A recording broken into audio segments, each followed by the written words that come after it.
again, my beautiful unconventional conventionalists. It's finally time for another Bad Girls transition update. I stand at 33 months now. I'm like starting to lose track of time here. It's so crazy how fast time is going and how long I've actually been transitioning. It definitely doesn't feel like 33 months, but it most certainly has been that long.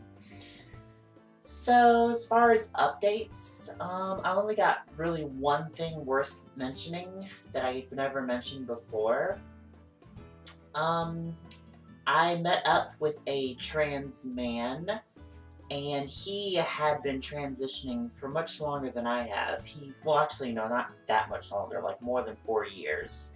So, like 4.5 years. So, yeah, I'm like just under 3 years. Whereas he was at 4.5 years. So I guess he wasn't that far ahead of me, but he was ahead of me enough.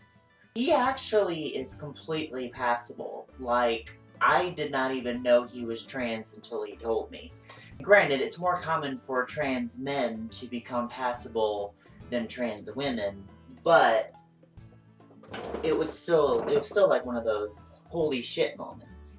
And he actually said that he didn't become passable until, like, pretty recent. Like, as in after the 4-year mark. And I thought that was really cool and really promising. And I also, like, look at trans women who have been, transitioning for a long time, like 5+ years. And they usually look passable, too.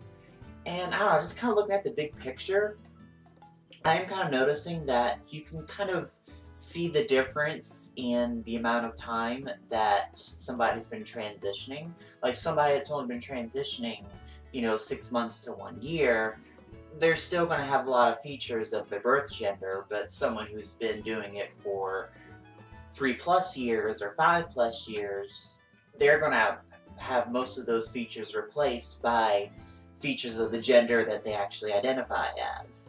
And it gives me some reassuring hope for my face, because as you guys know, I've been in like a battle with my facial features, because it's like the only part of my transition that I'm not happy with. It's the one thing about me that gives away. My body's really feminine and hot, but my face just, it's keeping those angles, and I've like really wanted facial feminization surgery really, really bad, and I've had to postpone it like 3 times because no fucking money.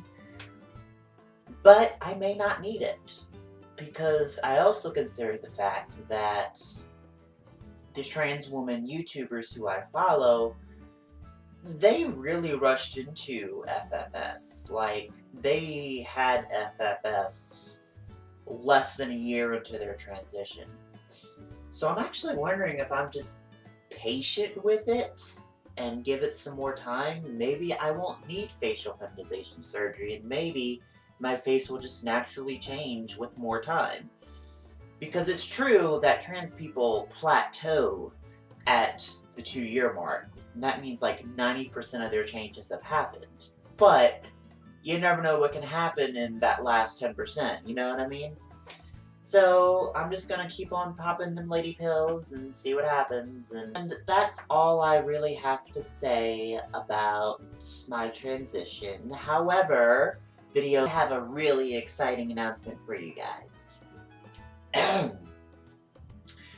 August 26th, that's a little less than 2 months from today, I'm gonna be moving to Orlando, Florida.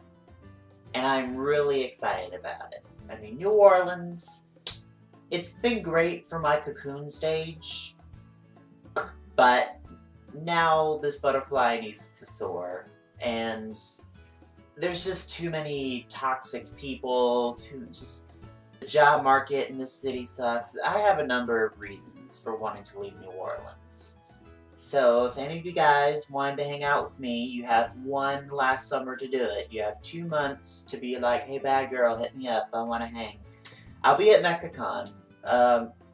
Whole weekend's still up in the air, but Saturday at MechaCon for sure I'll be there. But yeah, so if any of you guys want to hang out, now's the time to say something, because 2 months I am getting the fuck out of here. So thank you for watching.